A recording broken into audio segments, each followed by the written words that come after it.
dear friends. This is See Through. It is a podcast with me, Achyuta Gopi. I have been your host for all of these sessions. This is episode 50. Episode 50 of See Through. And we're here together trying to gather some spiritual transparency, both for ourselves and through Shastra, through the scriptures and spiritual Vedic texts. So we have been going through this all together. I'm seeing some of our regulars already. Our good friend Ashi is here. Hello. Some other people are asking, is this live? Yes, it is live. We are in it. And it is my birthday season, the whole season. I'm taking it over. It's also, leading up to my birthday week. My birthday's on the 7th. And so this start feels like it's a good way to begin. I'm excited to be here, and I will be celebrating all week long because why not? There's so much to celebrate. Even the fact that we are here and we are Krishna conscious, that is an everyday celebration. So our spiritual teacher, Srila Prabhupada, would often say, every day is a celebration in Krishna consciousness. Every day is a festival. So indeed, every day is a festival. So thank you for being here, and I welcome you to this grand festival and celebration. We have been journeying through Krishna book, and we have been seeing the different ways in which Krishna, our supreme, eternal best friend, manifests himself. And I thought, there's some really special things coming up this week, and I thought, why not get into that? Why not explore that adventure? Because it is an adventure worth going on. So this week, for those of us who might not be familiar, there is a day called Nrsimha Chaturdashi.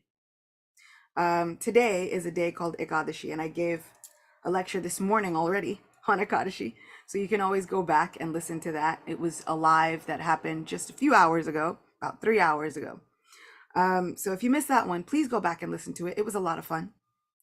And I really do enjoy giving these Ekadashi lectures. But there's a day called Nrsimha Chaturdashi arriving. And this is the appearance of Lord Nrsimha. Who is this Nrsimha?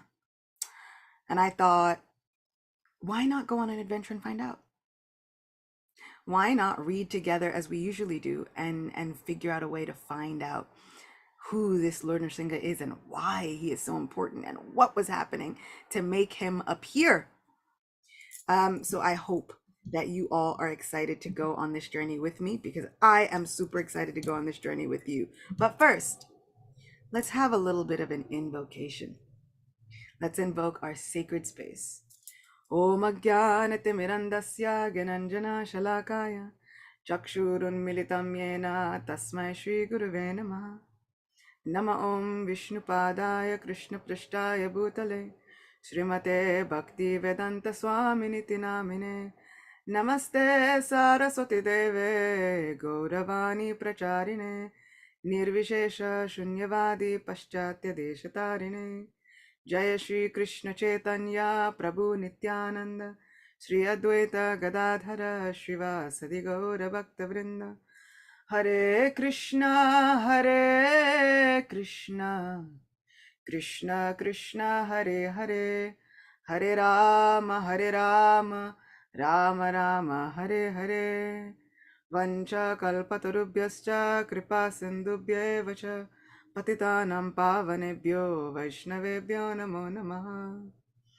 Om Namo Bhagavate Vasudevaya. Om Namo Bhagavate Vasudevaya. Om Namo Bhagavate Vasudevaya.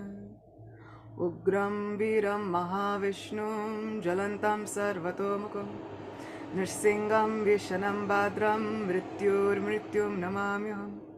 Shri Nrsimha Jaya Jaya Shri Nrsimha Praladesha Jaya Padma Mukha Padma Bringa. Shri Nrsimha Bhagavan ki Jai. So those last mantras were invoking Lord Nrsingadev, who is auspicious. He is ferocious. He is terrific and heroic like Lord Vishnu. It says that Lord Nrsinga is burning from every side. He's quite an angry incarnation. He is burning from every side, and he is the death of death personified. So if you're looking for somebody who can give fear, strike fear into the heart of fear itself, that's Lord Nrsinga. If you're looking for someone who can cast away and be the death of all of your anxieties, it is Lord Nrsinga.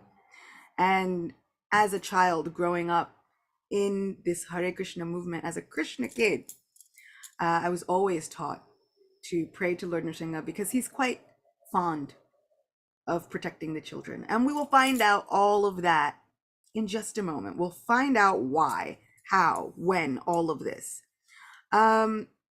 Just to give a little backstory, I will be reading to you from a book called Brilliant as the Sun. And this Brilliant as the Sun is kind of like, so Srila Prabhupada made a summary study of the 10th canto of Srimad Bhagavatam, right? So we have Krishna book, which is all of these stories of the brilliant, beautiful 10th canto of Srimad Bhagavatam, condensed into nice like summary study with a narrative. So not just the verses and translations and commentaries, but now we have a full narrative with the commentaries and ideas included. So similarly, this Brilliant as the Sun has been compiled as kind of a summary study of the different cantos of Srimad Bhagavatam done by a disciple of Srila Prabhupada whose name is Krishna Dharma. Quite a famous personality.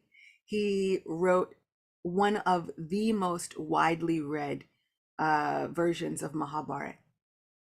So he wrote this version of Mahabharata. He's done a Ramayana, and now he's been doing this great endeavor along with his wife of this summary study of Srimad Bhagavatam. So I'll be reading from his retelling of Canto 7 of Srimad Bhagavatam. And if you'd like to, it is available on Amazon, both in the hard copy, so you can get the book form, and it's also available on Kindle, and it's on like Kindle Unlimited also. So you can read it for free if you have a Kindle Unlimited subscription. And so I've put the links for the particular book that we will be reading from in the chat box, both on Zoom and on YouTube. So we'll be going through that. So we have been hearing throughout this retelling, the entire Bhagavatam lets us know that Maharaj Parikshit, who is the grandson of Arjuna, he has been cursed to die in 7 days. And so everyone asks, what is the duty of one who is about to die? What should we be focusing on? What really matters? And do we ever feel like that? We're going through life and we find what actually matters in all of this? You're doing the school and the work and the job and all this stuff. It's like, is any of this going to matter? Because I can't take my wealth with me. I can't even take my degrees with me. What's really going to matter? And so he begins hearing the beautiful pastimes of Shri Krishna, our dearmost friend. And in the course of hearing these pastimes, he asks questions. He asks a great many questions. And so one of the questions that he asks that leads to this particular pastime is the Lord actually impartial? Sometimes we see bad things happening to good people and then good things happening to bad people. And then we wonder, are they going to get their comeuppance? Like, what's the deal? All of this. And so we wonder, is God actually impartial? Because we've heard so many times God says, I'm impartial. I have nothing to do with all the things that happen to all the people, like the karma and all that stuff. I'm impartial. And so Maharaj Parikshit is wondering, is Krishna really impartial? And how does that impartiality manifest itself? And in response, Shukadev Goswami, who is a Goswami, who is known as one who has controlled his senses, right? All of these things, but also he's young. He's barely over 16.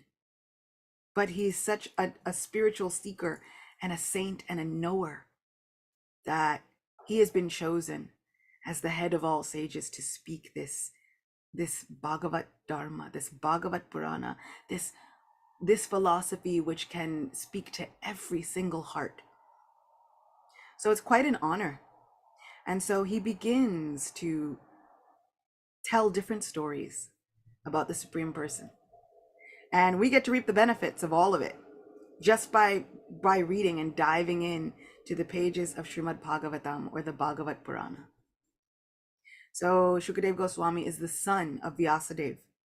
And Vyasadeva, as we know, is the person who has compiled all of the Puranas, the Upanishads, the Vedas, the Vedantas. But he wasn't satisfied. And so Vyasadeva was encouraged by Narada Muni to write down Srimad Bhagavatam and to explain the glories and the pastimes of Shri Krishna. Because sometimes hearing all the rules and the regulations and what should be done and what shouldn't be done, sure, that's great, but it doesn't satisfy the heart like these adventures. It doesn't satisfy the heart like going on a vulnerable adventure with the Supreme Person. Really hearing what God is like in a vulnerable state. What God's name is, favorite color, what his favorite flower is, what he likes to do in his spare time. We get to hear about the inner workings of the heart of God. What does God want? And the answer is always love. In so many unlimited varieties and forms, God wants love. So this is how we get into what's happening here. And so, some people are saying, why does bad things happen to good people? And somebody's saying, it's a test which every person has to give. But sometimes, no. Sometimes the hard things that we are going through is God using us as an example. God trusts us, and then he lines us up for blessings. But the blessings don't come without some burden. And we spoke about this last week. The blessings and the burden go hand in hand. Because it's like, if you were to feed someone who is really hungry, then they could really understand the magnitude of that great food. When we have these burdens come upon us, we are really calling out for shelter and mercy. And then when the Lord gives us his blessings of shelter and mercy, we are able to appreciate it all the more. So we are going to hear about some great adventures. So we'll start in this 7th canto. This is Brilliant as the Sun, 7th canto, The Science of God. And I'm starting with chapter 2, The Demon King, Hiranyakashipu. Are we ready? Because I am so excited. I feel like I've been excited since I thought about doing this. I'm super excited.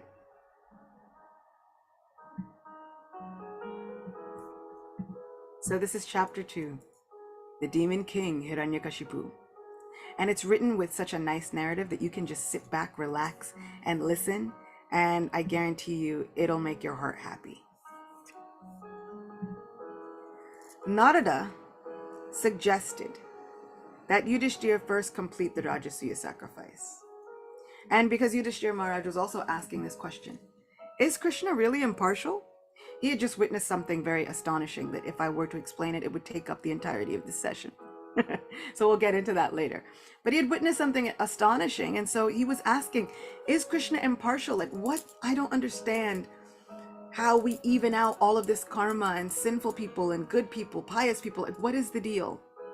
And this is a question that many of us will have. And I like that Yudhishthira Maharaj asks it because it lets me know that this question is natural for us to have. Narada Muni says, later I will explain everything. So as promised, when Krishna's worship was complete, Narada said, hear now the reason for Hiranyakashipu's enmity towards his son. Now we are entering into the story of it all. So, be comfortable, friends. You can close your eyes if you like, or you can stay riveted to the screen. But now get ready to go on this adventure. Let the worries of your mind go. Let the clutter within the heart go. Let the doubts go. Please let us have full faith that just hearing these pastimes attentively can clear away all of the forest of doubt, negativity, shame, guilt that has built itself within the heart. We can let go of all of that right now and simply understand that we are being held in the beautiful embrace of the words of our Lord and our dearmost friend. Are we ready? Here we go. Rakshasa warriors leapt from their steeds and rushed toward the palace entrance. Guards immediately blocked their way. Halt! State your business. We must see King Hiranyakashipu. It is urgent. We have terrible news. A messenger ran to inform the king, and soon the Rakshasas were escorted to Hiranyakashipu's court. Falling to their knees, their leader said, "Lord, forgive us, but we bear the ill tidings of your brother's death." Hiranyakashipu sprang from his throne. What? Impossible! Hiranyaksha is invincible. Neither celestials, demons, nor humans can match his power.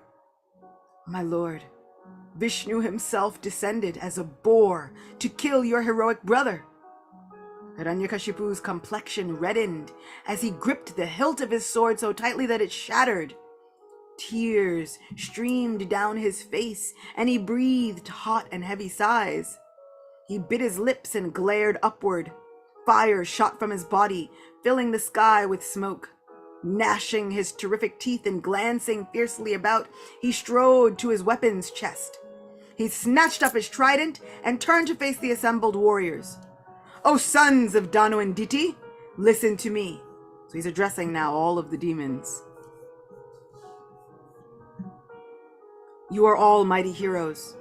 Here stand the powerful Dvimurda, Trayaksha, Shambara, Shatabahu, Hayagriva, Namuchi, Paka, Ilvala, Viprachiti, Puloman, Shakuna, and many others. Now listen carefully and then immediately carry out my order." The warriors cheered and waved their weapons in the air. "Those insignificant gods have banded together to kill my brother Hiranyaksha, who was always obedient to me and desired my prosperity." The assembled warriors roared, "Revenge! Revenge!"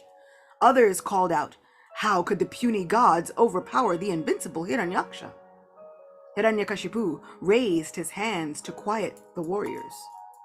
"Even though Vishnu is normally equal to the gods and us, on this occasion, pleased by their devout worship, he sided with them to kill my brother." A hush fell over the demons. Many thought it unwise to do battle with Vishnu. Some called out, "Maybe if we worship him, he will side with us." Hiranyakashipu scowled at them. "Worship him?" He spat furiously. "Worship him? Never! His fate is sealed. I will slay him for his treachery." The demons looked uneasy. One of them spoke nervously. "Lord, the scriptures say Vishnu is supreme. How do you propose to kill him?" Hiranyakashipu glared at his soldier. He spoke through clenched teeth. "Vishnu is renowned as the supreme person because of his neutrality toward the demons and the gods. Now he has given up that impartiality. Taking the form of a boar, he has sided with the gods. This means he has fallen from his supreme position and come under the influence of the material energy like everyone else. He is now no better than a restless child and will soon die at my hands. I shall sever his head with my trident and offer his foaming blood to the departed soul of my brother Hiranyaksha, who was so fond of blood. There will be no peace until I have avenged my brother's death." Many demons applauded Hiranyakashipu's plan, but others continued to object. "The gods will be furious if you harm Vishnu. They will surely seek revenge. Once Vishnu is dead, the gods will wither up like a tree with cut roots." More and more demons came round to the idea, but a few still shook their heads. "You underestimate Vishnu's strength." Hiranyakashipu snorted. He derives his power from people on earth who are governed by saintly kings and directed by Brahmins. They always engage in austerity, sacrifice, Vedic study, adherence to religious vows, and giving charity. While I seek Vishnu, all of you should go to the earth and destroy those who are the source of his power. Specifically target the Brahmins. With them eliminated, the kings will stop performing sacrifices. Both Vishnu and the gods depend on these sacrifices for their strength. With the Brahmins dead, they will all die. All opposition to Hiranyakashipu's plan melted away. The demon hordes raised their weapons and cheered wildly, "Kill the Brahmins! Kill the Brahmins!" Hiranyakashipu bellowed over the din, "Also slaughter anyone who protects the Brahmins or cows, who studies the Vedas or follows the principles of Varnashram. Kill them, burn down their houses and cut down all their trees." Enlivened by the prospect of pillaging and murdering defenseless citizens, the demon soldiers saluted their leader. "All glories to Hiranyakashipu," they cheered. This is quite a dire situation, isn't it? The earth is kind of in peril. We are having some problems. We are wondering what will happen if he kills all the Brahmins. What will become of all of us? Mounting their chariots and steeds, they descended to the earth, because the demons were living on their own planet, right? They set fire to the cities, villages, barns, forests, hermitages, and mines, and tore up the pasturing grounds, orchards, and agricultural fields. Some demons demolished bridges and the protective walls and gates around cities. Others cut down all fruit-bearing trees, while others raced through the streets of residential areas, torching the houses. So if we think, why does bad things happen to good people? This is one of those instances. So many bad things are happening to people who were just trying to surrender to God. So this persecution of saintly people is not something that has only happened in this time. It's been happening for forever, because evil forces understand the power of faith. They are attacking faith. And so we should remember there is such power in faith, right? If people want to tear down a society or a civilization or even colonize a civilization, the first thing they attack is the faith. They will tear down the religions, they will tear down the faith in order to attack the people. So we can understand we hold such a superpower. That faith is a superpower, and it is so strong that it is fearful for evil entities. They are afraid and threatened and challenged by faith. Let us hold tight to our faith. This faith can save us. This faith can create miracles. This faith is what calls the Supreme Lord from his abode into our lives to create miracles that we have never seen before. This is that faith. So Hiranyakashipu is now attacking faith. Let's see what happens. After the initial massacre, the demon commanders announced that they would leave any remaining citizens unharmed if they ceased offering sacrifices to the gods or Vishnu. Terrified and traumatized by their ordeal, those who had survived the carnage came out of hiding and returned to their devastated homes. They gave up all religious practices, and the demon soldiers left them alone. How sad. They were giving up their faith because they'd been so traumatized. It's such a dire situation. We can think about it on this Ekadashi, so close to Nishringa Chaturdashi. In the moments when our faith is tested, can we hold tight to it? Can we have the courage, even if it looks like we have to disguise our faith for a little while? Can we have the courage to come back to it and never forget that faith? Even if it's only internal, we should never forget that faith.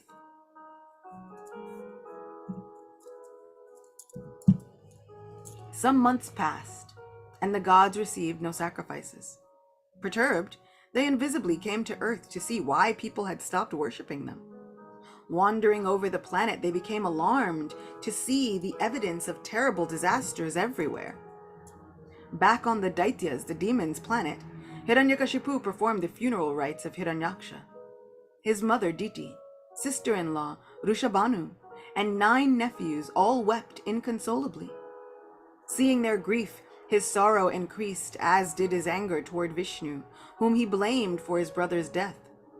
Over the following days, Diti, Rushabanu, and her 9 sons hardly ate. Their sleep was fitful, and they would often wake up as if from a nightmare.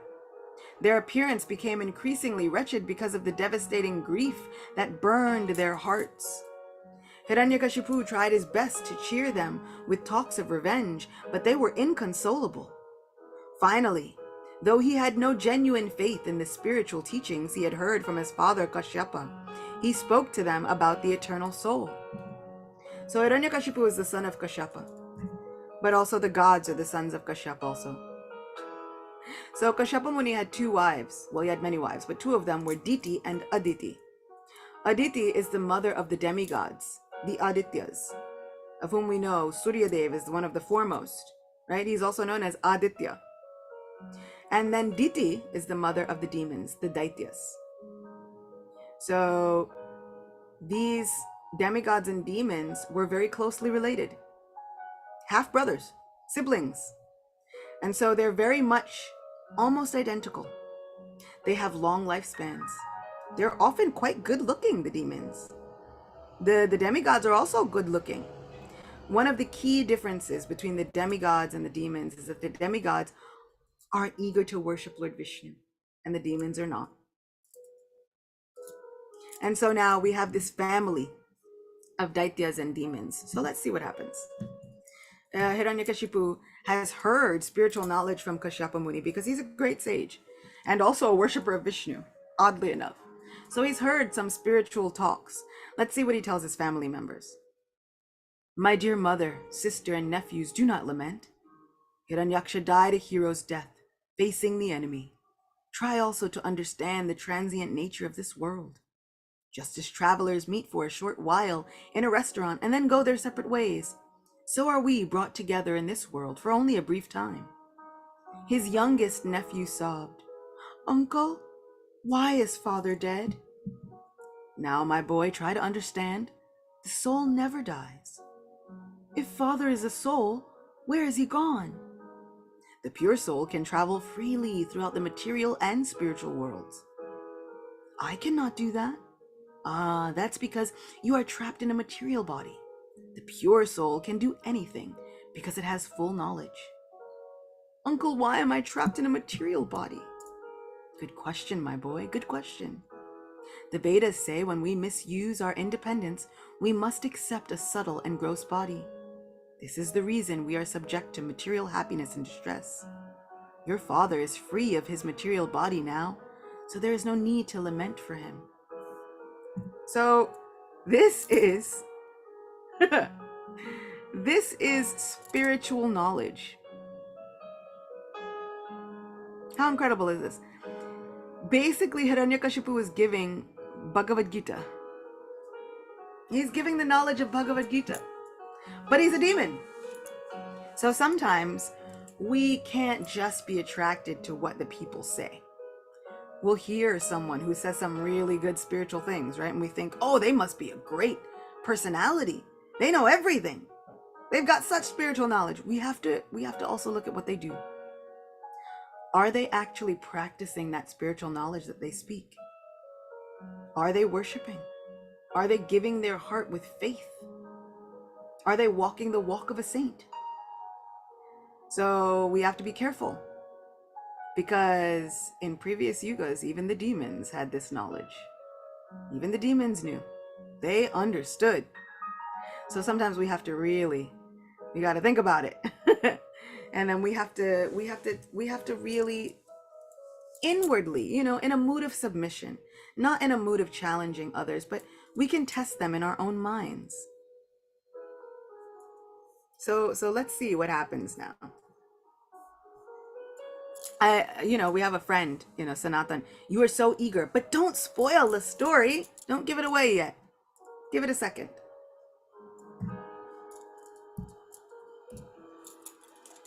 Diti said, who was the mother of Hiranyaksha and Hiranyakashipu, who were twins, by the way. Diti said, son, since we are eternal souls, how have we become material beings? Hiranyakashipu said, the soul never becomes material. It only appears so because the material energy projects the qualities of matter onto the soul. This is exactly what's being said in Bhagavad Gita. I don't understand, Diti said. You have seen how when we are by a lake and the water is agitated, the trees reflected in the water look like they are moving. The trees are not moving, it just seems like they are because their reflection moves. Everyone looked at him blankly. Let me give you another example, said Hiranyakashipu. He picked up one of his nephews and whirled him around until he was dizzy. Placing the boy down, he said, what do you see? The boy tottered from side to side. The room is moving. His brothers laughed. No, it's not, they cried out. It looks like it's moving to him because I made him dizzy, said Hiranyakashipu. In the same way, my dear gentle mother, the soul is never subject to the body's changes. He only thinks he is because nature's 3 modes agitate his mind. Look at how knowledgeable and smart Hiranyakashipu is. This could bewilder some people. Like, this is the demon? Yeah, he's a demon king. Thus bewildered, the soul identifies with the material body and mind, and he thinks some people to be family and others to be strangers. It is only because of such misconceptions that he suffers. All our worldly happiness and suffering are simply because of an accumulation of such misconceptions. Influenced by nature's modes, the pure soul engages in various activities which determine his next birth in different species. This is called sansar, the repetition of birth and death in the material world. Depending upon how the modes affect us, we either continue in material existence, experiencing birth, death, lamentation, foolishness, or we may come to the path of spiritual knowledge and realize who we are. But if the modes change, we can again become bewildered. He beamed down at them, but they all stared back glumly. I miss him so much, wailed Rushabanu, who was Hiranyaksha's wife. I do not think I can bear to live another day without him. Diti also began sobbing, and soon they were all wailing. Hiranyakashipu frowned. They had not understood a thing. Interesting that he has no faith in spiritual teachings, but he knows this is the only thing that can comfort someone. When they are facing the end of a loved one's life, we need these spiritual teachings to cling on to, and this is what he gives his family. We can learn even from a demon. How incredible. Now, when tragedy strikes us, do we run to spiritual teachings? Do we try hard to understand the lessons behind it? Or are we, like Rushabanu and Diti, stuck with, but I miss this so much. I don't understand why these blessings have been taken away from me. This is a lesson for all of us. Even the demons know where to look. They know where to look in spiritual teachings to find solace for the heart. Can we surrender? Because that's the thing that's going to be missing, right? Little spoiler alert. Hiranyakashipu is giving all this spiritual knowledge, but he doesn't have the surrender and the faith that makes it applicable. So let us search for these spiritual teachings. Let us come together on these see-through podcasts and gain solace for the heart. And then let's have the surrender and the faith that makes these teachings come alive in our lives. So he says they had not understood a thing. He said, listen, I will tell you a story. It is an old history about Yamaraj talking to some bereaved ladies. Please listen attentively. His nephews huddled around him, and even Rushabanu and Diti wiped their eyes and moved closer. Long, long ago, he said, there lived a handsome and heroic king named Suyagya, who ruled the kingdom of Ushinara. He had many adoring wives, and his citizens loved him. As the story unfolded, the sobs subsided, and soon both the boys and the ladies listened with fascination as Hiranyakashipu described how a rival king attacked Ushanara and killed Suyagya. His golden, bejeweled armor was smashed. His ornaments and garlands were strewn about. His hair was scattered, and his eyes became lusterless. The slain king lay on the battlefield, smeared with blood, his heart pierced by the enemy's arrows. Dust covered his fine features, and his weapons lay smashed by his side. When the queens saw their dead husband, they wailed in sorrow, "Dear Lord, we too have been killed with your death." Repeating these words again and again and again, they fell at the king's feet, beating their chests. Tears ran down their breasts, which were smeared with red turmeric powder. Their hair became disarrayed, their ornaments fell, and they lamented piteously, evoking the sympathy of all who saw them. They cried out to their dead husband, "O Lord, cruel providence has taken you from us. Protected by you, the citizens of Ushanara were happy, but now, like us, they are plunged into grief. O hero, you were such a good and kind husband. How can we possibly live without you? We wish to go wherever you have gone and again serve you." Meanwhile, soldiers built a funeral pyre, but when they tried to raise the king's body onto it, his queens held tightly onto him. Brahmins tried to reason with them. "Oh, blessed ladies, the time for his cremation will soon pass. Do you not see how the sun has completed its movements and is beginning to set in the west?" Rishabhanu began weeping again, but the eldest boy asked, "What happened then, uncle? Did Suyagya have a brother like you to avenge him?" Hiranyakashipu laughed. "No, dear boy. Something much more fascinating happened. Something involving a small boy like this one." He rubbed the head of his youngest nephew. "Now listen carefully, because this is where it gets exciting." It's really interesting. As I'm reading this, Hiranyakashipu is actually likable. How crazy is that? We are seeing a different side to the Demon King. A side that is filled with compassion. A side that is interacting with his family members lovingly. He's actually likable, which just goes to show that every person is filled with layers and facets. No one is all good or all bad. But that surrender, or the lack of surrender, can take over our lives and cause us to do all kinds of crazy things. And so sometimes when we catch ourselves acting in ways that we don't even recognize, we can think, the demonic propensity to not surrender is taking over my heart. It's causing me to act in a way where I don't recognize myself. Let me come back. Let me bring my mind back to these spiritual truths and surrender. It's amazing. Faith and surrender can move mountains. They hold magic. They can create miracles. Rishabhanu's weeping stopped. Everyone crowded in and listened even more attentively. Hiranyakashipu continued. Suyagya's queens cried so loudly that Yamaraj heard them and came from his plutonic planet. Appearing as a small boy, he spoke spiritual philosophy to soothe their minds. Do you know what he told them? That we are not the material body, but eternal souls, said one of the older boys, mimicking what Hiranyakashipu told them. Very good, my boy, very good. But he told them other things too. Tell us, uncle, tell us, said a few of the boys. Their tears were drying up as they became more absorbed in the story. Hiranyakashipu drew a deep breath and leaned forward, looking at each of them as he began his story.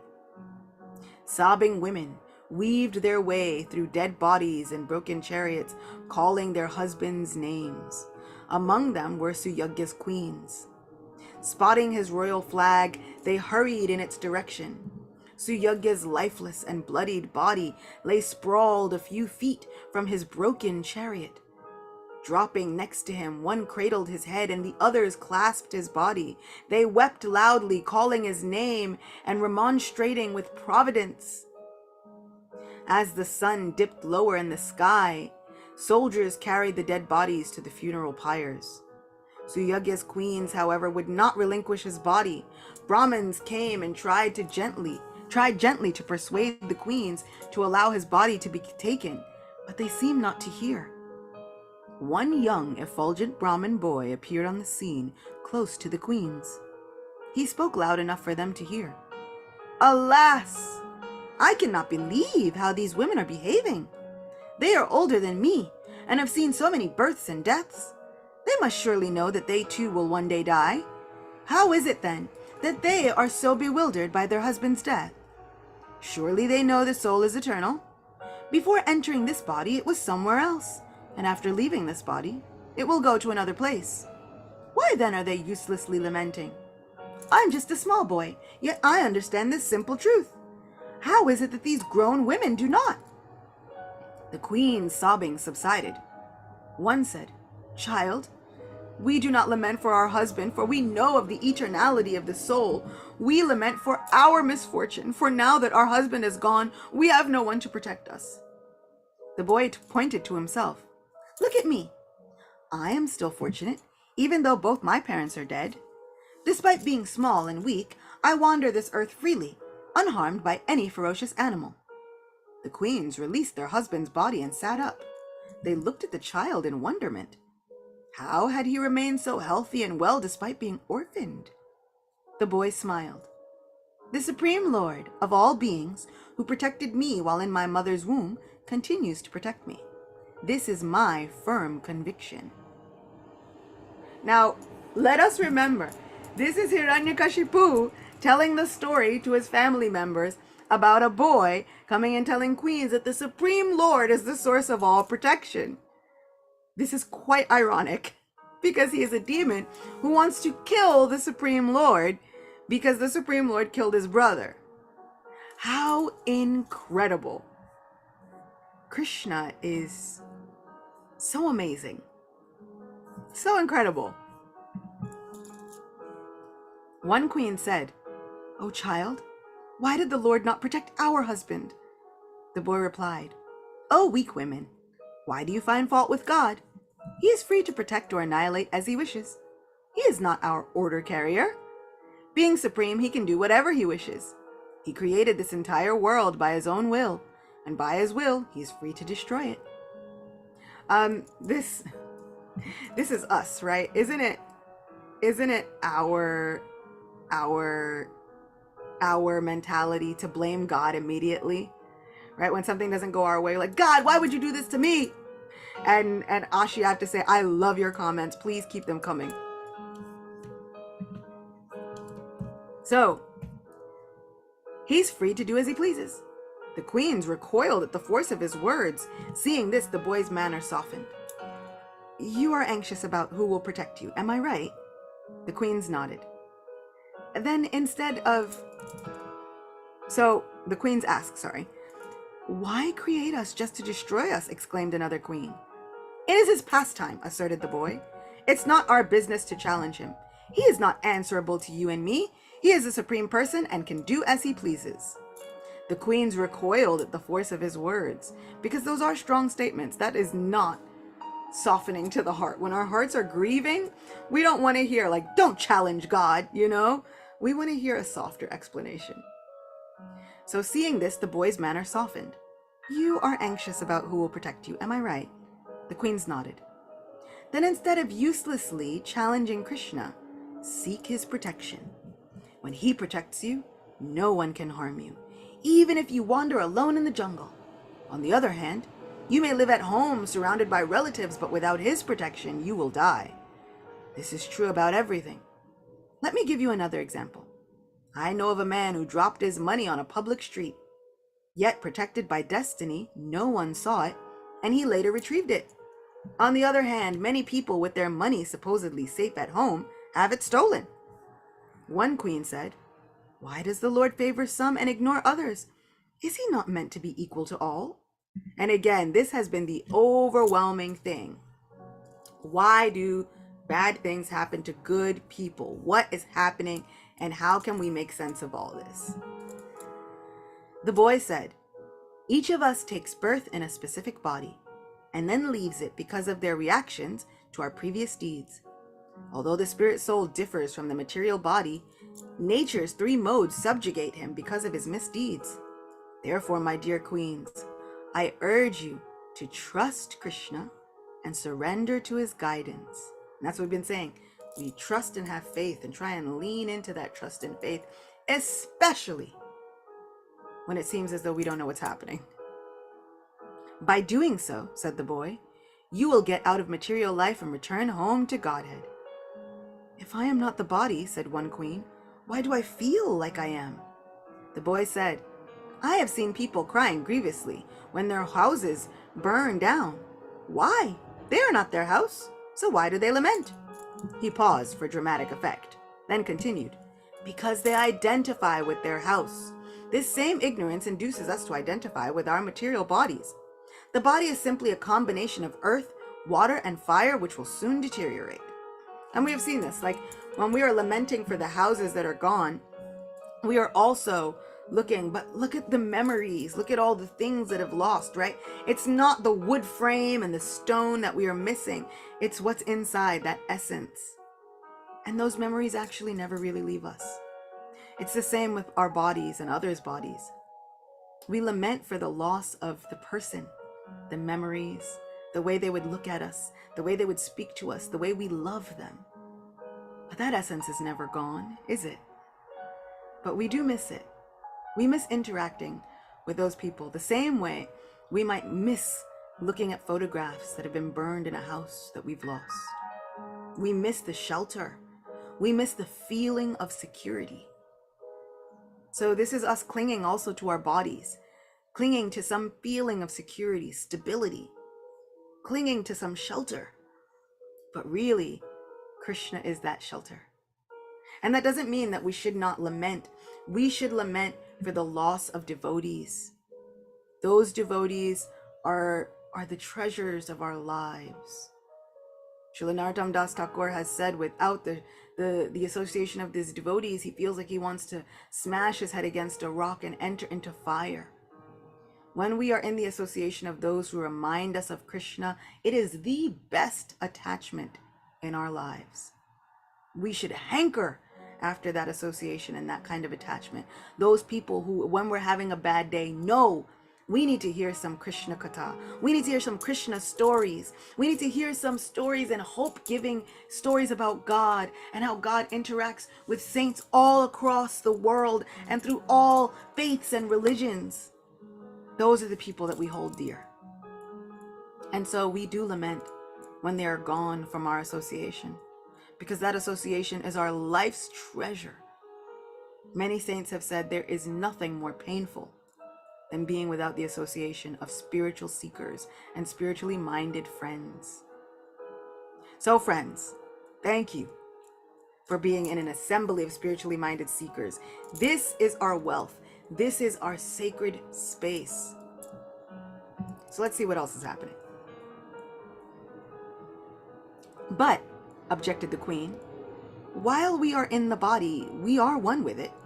The boy shook his head. No, not at all. Fire is dormant in wood, but it is different from wood. The queens looked confused, and so do I. I also look confused. The boy continued. Although you are in the body, you differ from it, said the boy.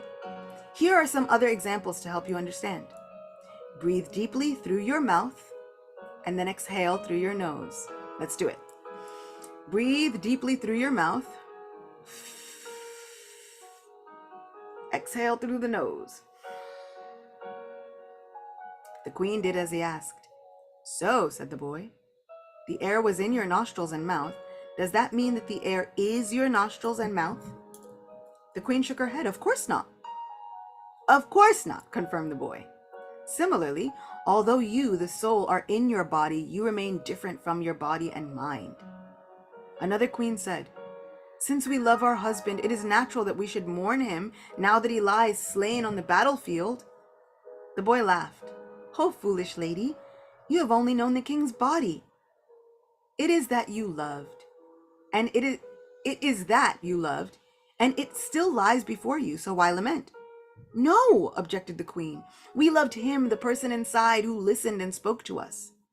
You never saw that person. insisted the boy. "You only ever saw the external body, which is still here. Since you never saw the soul within, why lament that he is gone?" One queen objected. "We may not have seen him, but we felt him. We would place our heads on his chest and feel his life airs as he breathed." The boy Yamaraj shook his head. "As important as the life air is, it is not the person who heard you or spoke to you. It depends on the presence of the soul and supersoul. You should know that your husband's soul could only interact with you because of the supersoul's sanction. Still, you never saw or felt the soul or supersoul because they are neither the body nor the life heirs." Another queen said, "Where can we find our husband? Where is he gone? What is he doing?" And we often feel like this, right? We are trying to figure out how to understand the separation between the body and the soul because our lives have been built around protecting this body. It is natural to feel tangled up in it. It is natural to not understand at first. And that's why we have so many examples. We have Bhagavad Gita. We have even Hiranyakashipu giving this example. We have Bhagavatam coming alive for us because Krishna understands how hard it is for us to understand this concept. So if we don't understand it at first, please don't feel bad. Krishna is not chastising us because we don't understand. Krishna understands even more, and so he's going to give us example after example after example. Krishna is such a dear friend that he will sit with us till the end of time and continue explaining until our doubts are gone. Krishna loves us that much, and he is on our side that much, and he sends people to help us understand. He sends me, friends like you, to help me understand. And he sends me to help you understand, hopefully, maybe something. Hopefully something I've spoken has helped us all understand. He sends us Bhagavatam to speak to us. He even sends demons like Hiranyakashipu to explain these things. How incredible. So sweet. Srimad Bhagavatam is a dear friend that will speak to us anytime we open it, if we have the courage to open it. The mind will say, "Don't go to surrender in faith. Run away. You should have time to yourself. You should be able to just chill out." Right? You should be able to just chill out. Don't do all this spiritual life. You've got a more important life to live. You've got to make money and do all these things. Why give so much time to spirituality? But this is where we find our real purpose. This is what gives purpose to our jobs, our studies, our families, our homes. This spirituality. Seeking the spiritual nectar gives our lives purpose. So let us seek, especially when the mind tells us not to.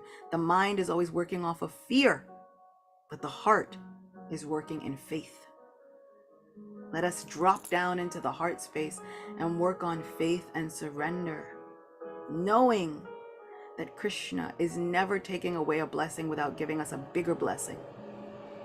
So if we are going through so many hardships, we should know Krishna is preparing us for a bigger blessing. Sometimes the blessing is so big we can't even conceive of how big the blessing is, but it is coming. And I know it hurts when it feels like it's taking a long time for our blessings to come, but they will come. I promise. I tell that to myself as well as I tell it to all of you, because when I go through hardships, it feels like it takes forever. Forever. And the obstacles are always there, one after another after another. But the blessings will come. Our Supreme Friend is lining you up for the blessings. So let's see what else this boy says. "My dear lady," replied the boy, "he has accepted another material body made up of 5 elements, 10 senses, and the mind. If you keep yourself in the darkness of material consciousness, this will happen to you. However, by cultivating higher intelligence, you can return home to the Lord's abode after this life. Until you understand who you are, The subtle body comprising the mind, intelligence, and false ego will entrap you and carry you from one material body to another to suffer birth after birth. Several queens objected. There was no suffering when we were with our husband, only happiness. Now he is gone and we are miserable. The boy scoffed. What is the point of talking about the happiness and distress of this world as if they were real? They are ephemeral, like the joy and sorrow we experience in a dream, and therefore have no value. A queen objected. We never heard this from our court Brahmins. They would do many sacrificial rituals so that we could enjoy eternally. Another added, sometimes a visiting sage would preach that everything is an illusion, including our individuality as individual souls. The boy nodded. Yes, I know of such people. Your court Brahmins were Mimamsa philosophers who think material existence is eternal. And the sages who think everything, including the individual soul, is impermanent were Shankyites. However, my dear ladies, both are wrong. The self-realized know that the spirit soul is eternal and the material body is perishable. Only this knowledge frees us from suffering, but it is hard for those engrossed in illusion to grasp. The queens gave each other a puzzled glance and then lay their heads back on their husband's body and continued to sob. What I love is, one of our friends, Ashi, is saying that one person said, God doesn't synchronize his clock with your little mortal watch. I agree. We have to work on God's time. And then sometimes I like to remind God of my time frame. I'm like, but you know what, God? I know I'm working on your time frame, but I'm also one small mortal, and one snap of the finger could be my whole lifespan. So Lord, I need your help. I need your help soon. Please help me. So, you know, what's very interesting is that this boy, who is Yamaraj, is explaining all of this to the queens. He's not looking at them saying, oh, you're women. You can't understand this Vedic philosophy. You can't understand the eternal philosophy of the nature of the soul. He's simply explaining it to them for as long as it takes.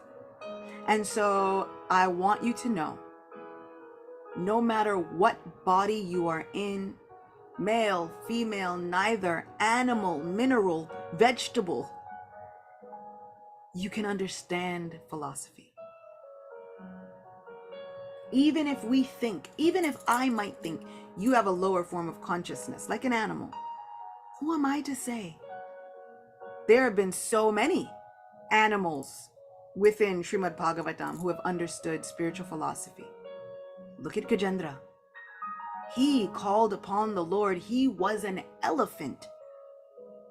And the Lord heard his prayers. Who am I to say that someone can't understand this philosophy? There is nothing standing in the way of you and spirituality. Don't let anyone tell you that you have some disqualification. There is no disqualification for you. I promise. And all of the people who are real spiritual seekers and real spiritual saints will not tell you that you are disqualified. They will simply sit and explain the workings of spirituality and the universe for as long as it takes. This is Yamaraj, the god of death and punishment and judgment. He is coming to explain to these queens spiritual philosophy. It doesn't matter what family you were born in, even if you were born in a family of demons. Hiranyakashipu knew this philosophy. It is so imperative, so important that we dive into this philosophy and we memorize it. Let us get to know it with all our hearts, because this is what brings us closer to Krishna. So I just wanted you to know there's nothing standing in your way. Nothing except the mind. And other people will try. Trust me, they will try to tell you that you are not qualified. Don't believe them, they're lying. They are wrong. You are qualified to understand spirituality.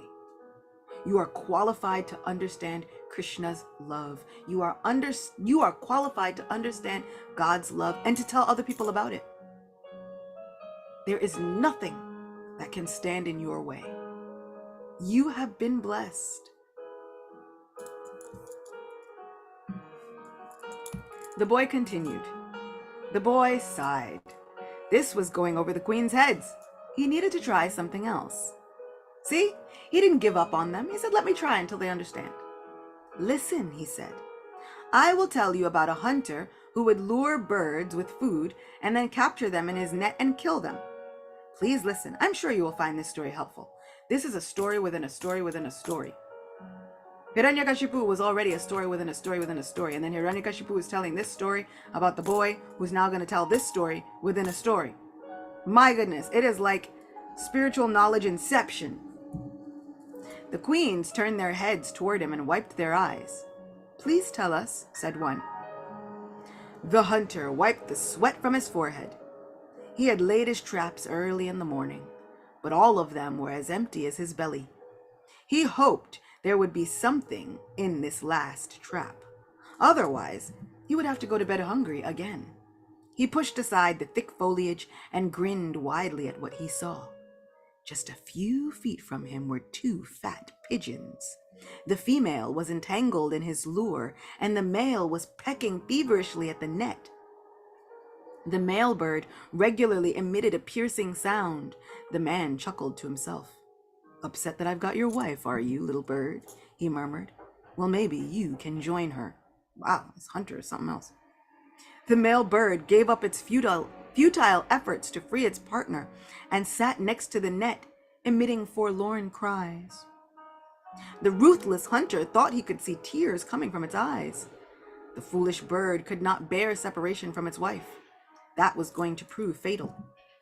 He stealthily strung his bow and aimed his arrow at the male. Are you feeling sad for your babies back in the nest? He muttered. Well, you just wait right there and soon they will be orphans. Wow, this hunter's terrible. Oh no. He released his arrow and hit the bird in the chest. Oof. The queens gasped. How horrible. Poor bird, if only he had fled while he had the chance. How silly of him. The boy said, you remind me of that creature. Oh no. This little boy has all the clapbacks. He has got like sharp intelligence. You ever hear the intelligence is sharp? This intelligence is a little bit sharp. It's cutting. You remind me of that creature. You foolishly lament for your husband, but you do not know that he will never come back no matter how much you grieve. In the meantime, you are wasting the little time you have left. Death stalks us all. Diti, Rushabanu, and her 9 sons sat open-mouthed and wide-eyed as they listened to Hiranyakashipu. I agree. What kind of story is this? The youngest boy said, what happened to Suyagya's queens? Well, said Hiranyakashipu, they finally realized that everything in the material world was temporary, including their own bodies. Then, to their amazement, the boy disappeared. They slowly stood up and told the soldiers to take Suyagya's body and perform his funeral ceremony. His youngest nephew said, what was the point, uncle? Hiranyakashipu picked him up and placed him on his lap. We should not get too bothered about the body's death, whether it is another person's or our own. You see, we are not the body. It is simply ignorance to think that I am this body, this person is my mother, brother, etc. Diti wiped her eyes and stood up. Where are you going, mother? Asked Rushabanu. Hiranyakashipu is right. Why waste any more of our time lamenting for the perishable body? Soon it will be my time to die.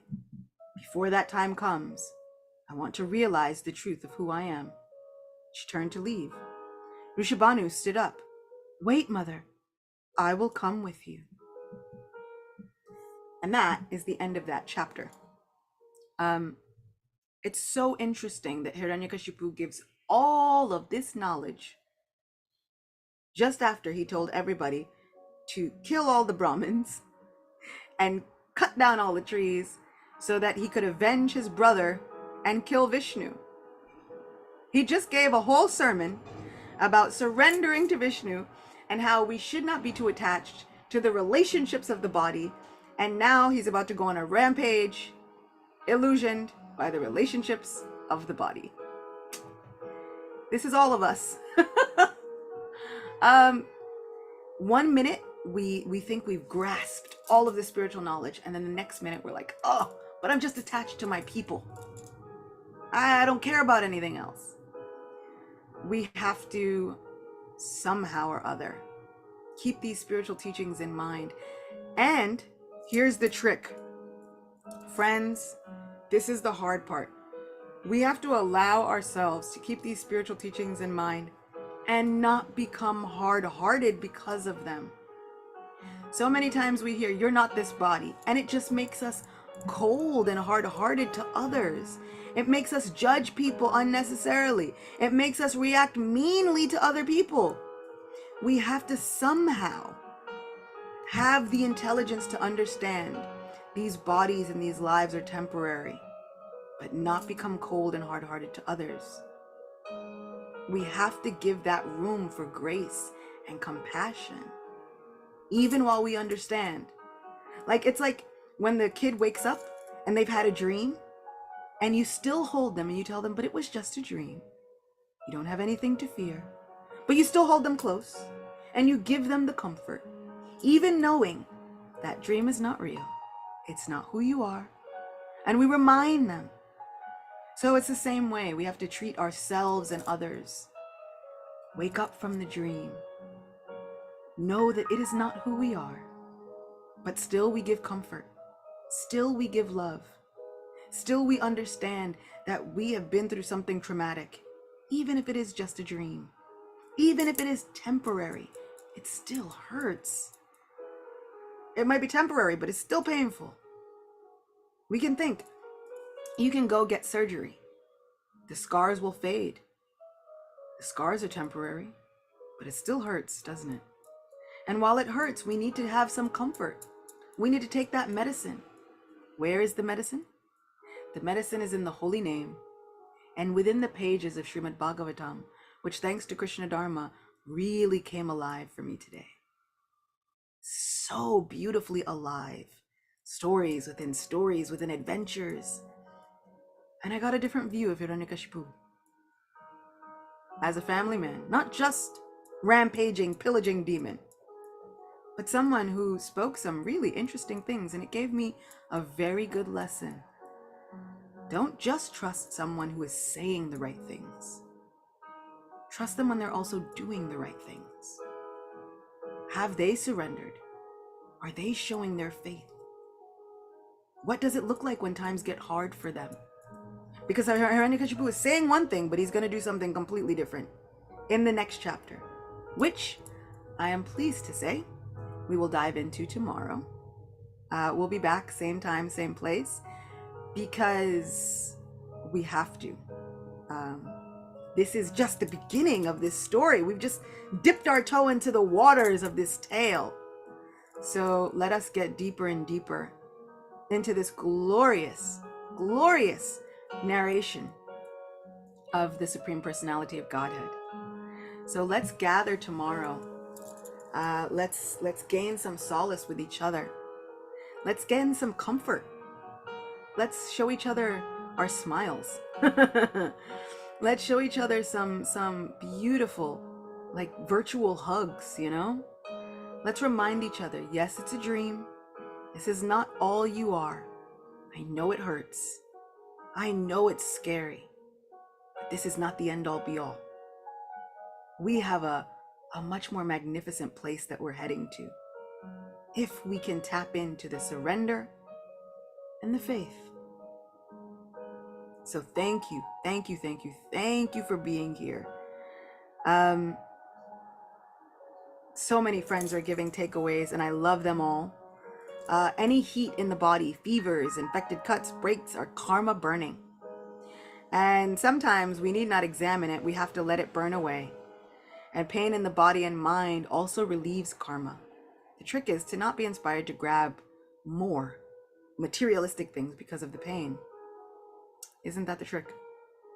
And I've heard that the threefold miseries of this material world, the modes, will attack different people differently.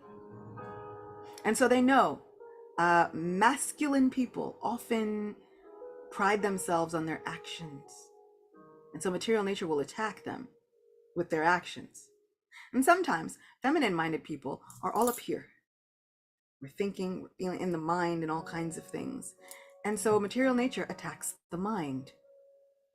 And so sometimes we have to remind ourselves, remind ourselves. Mind, be quiet. You're just trying to get me. And when we feel like we are trying to make these things happen, we are trying to perform actions, and it seems like everything is working against us, right? Uphill climb. These are the modes. Can I lean into the faith and the surrender? Lord, what are you trying to show me? Walk me through this. You preserve what I have, you carry what I lack. Well, carry me, because all of me is lacking. Can we lean into the faith? And if we find that we can't, then we come find each other. I need a sangha, right? We're all material addicts. We need a meeting. We need a 12-step meeting for our spiritual souls. I know I do. And so these see-through podcasts are so important for me because I need these moments. I need all of you. Your realizations, your encouragement. I need it all. So thank you so much for being here. We'll gather again tomorrow and we'll continue. Once again, if you feel like getting the book and reading along, please do. It is such a wonderful narration, as you can see, right? Did it feel like we were reading a laborious version of Srimad Bhagavatam? We got all the lessons. We got all the stories. He didn't leave anything out, and it was so seamless. So well done. These books, these narrations of Srimad Bhagavatam have changed my life. I cling to them like they are a best friend. I found myself taking more and more shelter of Srimad Bhagavatam because of these narrations, and I'm so grateful. I say prayers for Krishna Dharma Prabhu and his wife Chintamani Damdasi all the time, because I'm like, you guys can never stop. What you are doing, you can never stop. So I pray that they always feel encouraged. I pray that they are always in a wonderful position to continue writing these. He just finished the 8th canto. He's currently working on the 9th canto, and I pray for his continued success. I pray that these books are read all over the world. All over the world. We need them. It has become so dear to me. And so because of that, Bhagavatam has become so dear to me. Krishna is becoming even more and more dear to me. So thank you. This virtual Naimisharanya has been established, and we will meet back here tomorrow in this beautiful sacred forest of spiritual teachings. I'll see you all tomorrow. Shri Radha Govinda Dev ki jai. Grantaraj Srimad Bhagavatam ki jai. All glories to Krishna Dharma Prabhu and Chintamani Dham Devi Dasi. I am so in awe of their work, and it inspires me to keep writing and to keep sharing. I am looking forward to seeing all of you assembled spiritual seekers. All glories to all of you. Thank you for taking out time from your day to hear spirituality. That in itself is loving devotional service, and God is so glad to see it. It pulls God closer. So come back tomorrow, same time, same place. I'll see you then.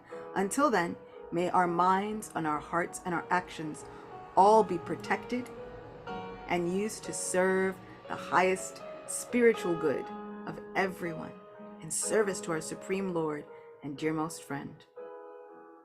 Hare Krishna. See you soon.